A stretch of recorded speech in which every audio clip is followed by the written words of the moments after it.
Social media জুড়ে viral কাচের পায়েস। এই কাচের পায়েস নাকি গরমের মধ্যে কলিজা, আত্মা, মন সব ঠান্ডা করে দিচ্ছে। আমিও বানিয়ে ফেলেছি সেই ভাইরাল কাচের পায়েস এবং আপনাদের সাথে অনেস্ট একটি রিভিউ শেয়ার করব। আসলে কি এই কথাটি সত্য কিনা, কেউ না টেনে দেখতে থাকুন। প্রথমে আমি এখানে হাফ কাপ সাবুদানা নিয়েছি, তারপর দিয়ে দিলাম পরিমাণ মতো পানি। এখানে প্রায় 1 গ্লাস পানি ব্যবহার করেছি। তারপর সাবুদানাগুলোকে আমি একটু ভালো করে কষলে ধুয়ে নেব 2 থেকে 3 বার। সময় সাবুদানার মধ্যে ময়লা থাকে সেটা আপনারা উঠিয়ে নেবেন। যেমন আমার সাবুদানার মধ্যে একটা মসুর ডাল পেয়েছিলাম, সেটা আমি সরিয়ে নিয়েছি। 3 থেকে 4 বার ধুয়ে ফেলার পর আমার সাবুদানাগুলো দেখতে ঠিক এরকম স্বচ্ছ হয়েছে। এরপর আমি এখানে প্রায় 2 টেবিল চামচের মতো পানি দিয়ে এগুলোকে প্রায় 20 মিনিটের জন্য রেখেছিলাম। 20 মিনিট পর আসলে দেখলাম যে এগুলা তেমন ফুলেনি, আসলে কষলানোর মতো সেরকম পর্যায়ে আসেনি। তাই এগুলোকে আমি আরেকটু পরিমাণ পানি দিয়ে প্রায় 2 ঘন্টার মতো রেখে দিয়েছিলাম। প্রায় 2 ঘন্টা পর এই সাবুদানাগুলো ঠিক এরকম হয়েছে। একটা একটা করে যদি আমি চাপ দেই তাহলে এগুলো গলছে, বাট একসাথে যদি সবগুলো আমি কষলাতে যাই আসলে কচলে নরম করা সম্ভব না। আমি আমার ওই ক্লিপটাও রেখেছি, আপনারা দেখে নেবেন। তো আমি এখানে কিছুটা সাবুদানা আলাদা করে রাখছি দুধের মধ্যে ব্যবহার করার জন্য, আর বাকি সাবুদানাগুলোকে আমি এইভাবে কষলাচ্ছি। আসলে প্রায় 4 থেকে 5 মিনিট যাবত এভাবে কষলেছি, কিন্তু কোনোভাবে নরম করতে পারিনি। ফাইনালি আমার মাথায় হঠাৎ বুদ্ধি আসলো যে এটাকে এভাবে কষ্ট করে না কষলে এটাকে ব্লেন্ড করা যেতে পারে। তো আমি এগুলোকে ব্লেন্ড করে নিচ্ছি। ব্লেন্ড করার জন্য একটা ব্লেন্ডার জারে নিয়ে নিলাম। সাথে দিয়েছি আমি হাফ চামচ লবণ এবং 1 চামচ চিনি। যেহেতু সাবুদানার ভিতরে আসলে কিছুই যায় না, কখনোই যায় না, সেই জন্য আমি এটাকে দিলাম। লবণ এবং চিনি দিয়ে আমি একটা পালস দিতে একদম গলে গিয়েছে, আপনারা দেখতে পাচ্ছেন। সাবুদানাগুলো কিন্তু এই পর্যায়ে বেশ আঠালো হয়ে আছে। এবার আমি এগুলোকে একটা ছড়ানো ডিশে নিয়ে নিলাম। এগুলোকে 2 ভাগ করে নিয়েছি, একটা পাশে কালার করব, সেই জন্য আমি এখানে এক পাশে অরেঞ্জ ফুড কালার দিয়ে দিয়েছি আর হাতে সামান্য পরিমাণে ঘি মাখিয়ে নিয়েছি। যেহেতু এই সাবুদানার মিশ্রণটা একদমই আঠালো, সো তেল যদি ইউজ না করি, তেল বা ঘি, সেক্ষেত্রে কিন্তু এই বলগুলো দেওয়াটা সম্ভব হবে না।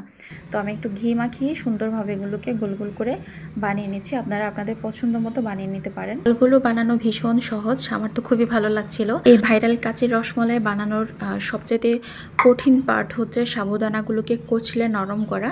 তো যারা হাত দিয়ে পারবেন না তারা চাইলে এগুলোকে ব্লেন্ডার অথবা শিলপাটে বেটে নিতে পারেন। বানাতে বানাতে আমি একদিকে 1 লিটার দুধ জাল করতে বসেছিলাম, সাথে দিয়েছিলাম দুধের সাথে 2টা এলাচ। এখন দিলাম সামান্য পরিমাণে লবণ দিলে মিষ্টি ডেজার্টের মধ্যে খেতে আসলে ভালো লাগে।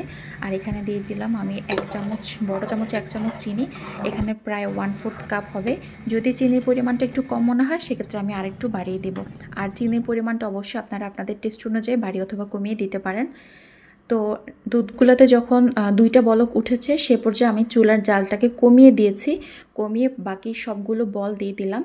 আপনারা একটা বিষয় মাথায় রাখবেন, সাবুদানার বলগুলো যখন আপনারা ছাড়বেন কোনো অবস্থায় চুলার জাল যেন বাড়ানো না থাকে। যদি চুলার জালটা বাড়ানো থাকে সেক্ষেত্রে বলগুলো কিন্তু ফেটে যাবে বা গলে যাবে। সো আপনারা চুলার জালটাকে কমিয়ে তারপরে বলগুলো দিবেন।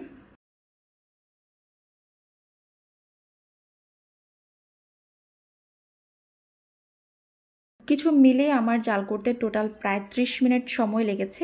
আপনাদের হয়তো সময় আরও কম লাগবে। আমি চুলার জালটাকে লোতে রেখে আমি সাবুদানার বলগুলোকে রান্না করেছি। আর সাথে আমার 1 লিটার দুধের সাথে আমি কিন্তু বলতে ভুলে গিয়েছিলাম, দুধের মধ্যে আমি প্রায় আরও 2 টেবিল চামচ গুঁড়া দুধ দিয়েছিলাম, সাথে দিয়েছিলাম প্রায় 2 টেবিল চামচের মতো কিশমিশ। তো আমার প্রায় 1 লিটার দুধ ঘন হয়ে একদমই অল্প পরিমাণে হয়ে গিয়েছে। মাশাআল্লাহ, এই বলগুলো অসম্ভব সুন্দর হয়েছে আর খুবই সফট, একেবারে সফট। দুধটা একদমই স্বচ্ছ, ক্যামেরাতে বোঝা যাচ্ছে না, খুবই গ্লাসি। আর কাচের রসমালাই রেডি হয়ে গিয়েছে, আমি একটা বাটিতে সার্ভ করলাম। এটা এখনও কিন্তু বেশ গরম আছে। এবার আপনাদের সাথে একটা অনেস্ট রিভিউ শেয়ার করি। অনেকেই বলেছিলেন যে এই সাবুদানার রসমালাই খেতে অনেক বেশি মজা, এটা খেলে একদম কলিজা, আত্মা, মন একদম ঠান্ডা হয়ে যায়।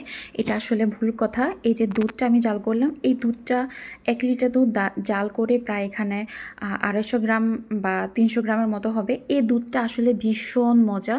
এটা ফ্রিজে রেখে খাওয়ার পর একদম যতটুকু যায় আসলে ততটুকুই ঠান্ডা হয়ে যায় শরীরের ভিতরে। এটা সত্য, এটা খুবই মজা। তবে এই যে বড় বড় বলগুলো দেখতে পাচ্ছেন, এটা কিন্তু একদমই মজা না। জাস্ট গামের মতো। বাজারে কিছু ম্যাজিক বল পাওয়া যায় ছোট ছোট প্যাকেটের মধ্যে, যেগুলোকে পানিতে ছাড়লে এগুলো মুহূর্তের মধ্যে এগুলো বেশ বড় বড় হয়ে যায় এবং বিভিন্ন কালারের হয়। তো আমার কাছে আসলে সাবুদানার এই বড় বড় বলগুলো, যেগুলোকে অনেকে রসমলাই বলে আখ্যায়িত করেছেন, এটা আসলে আমার কাছে সেই ম্যাজিক বলের মতোই লেগেছে। একেবারে টেস্টলেস, এটার ভিতর আসলে কিচ্ছু প্রবেশ করেনি, আর কিছু প্রবেশ করার অ্যাকচুয়ালি কথাও না। আমার বাসায় কেউ আসলে এটা খায়নি, সবাই দুধটাকে খুব পছন্দ করে খেয়ে নিয়েছে, তবে বলগুলো আমি ফেলে দিয়েছি শেষ পর্যন্ত। এই বলগুলোর আসলে স্বাদ গন্ধ কোনো কিছুই নেই, আর ভিতরে কিচ্ছু প্রবেশ করেনি। আমি যতটুকু চিনি দিয়েছিলাম সেই চিনিটাও আসলে টেস্ট আসলে বোঝা যাচ্ছিল না। তো যাই হোক, আমি আমার অনেস্ট রিভিউটা আপনাদের সাথে শেয়ার করলাম।